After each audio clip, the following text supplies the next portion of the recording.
أعوذ بالله من الشيطان الرجيم بسم الله الرحمن الرحيم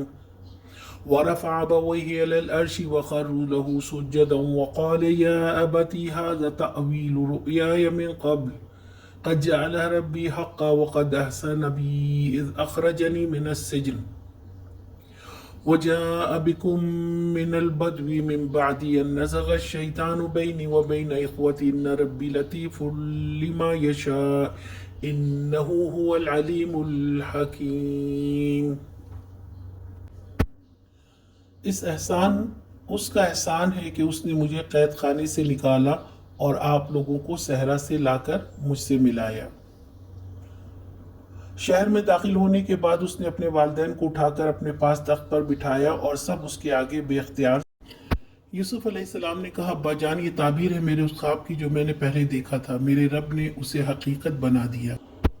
واقعہ یہ ہے کہ میرا رب غیر محسوس تدبیروں سے اپنی مشیت پوری کرتا ہے، بے شک وہ علیم اور حکیم ہے۔ اس لفظ سجدہ سے بکثرت لوگوں کو غلط فہمی ہوئی، حتیٰ کہ گروہ نے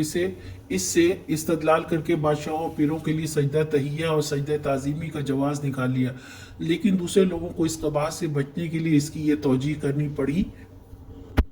کہ اگلی شریعتوں میں صرف سجدہ غیر اللہ کے لیے حرام تھا، باقی رہا وہ سجدہ جو عبادت کے جذبے سے خالی ہو تو وہ خدا کے سوا دوسروں کو بھی کیا جا سکتا تھا۔ البتہ شریعت محمدی میں ہر قسم کا سجدہ غیر اللہ کے لیے حرام قرار دے دیا گیا تھا،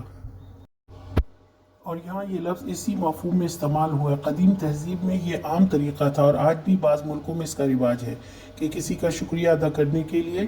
یا کسی کا استقبال کرنے کے لیے یا محض سلام کرنے کے لیے سینے پر ہاتھ رکھ کر کسی حد تک آگے کی طرف جھکتے تھے۔ اس جھکاؤ کے لیے عربی میں سجود اور انگریزی میں بو کے الفاظ استعمال کیے جاتے ہیں، لیکن ساری غلط فہمیاں دراصل اس وجہ سے پیدا ہوتی ہیں کہ لفظ سجدہ کو موجودہ اسلامی اصطلاح کا ہم معنی سمجھ لیا گیا، یعنی ہاتھ گھٹنے اور پیشانی زمین پر ٹکانا، حالانکہ سجدہ کے اصل معنی محض جھکنے کے ہیں۔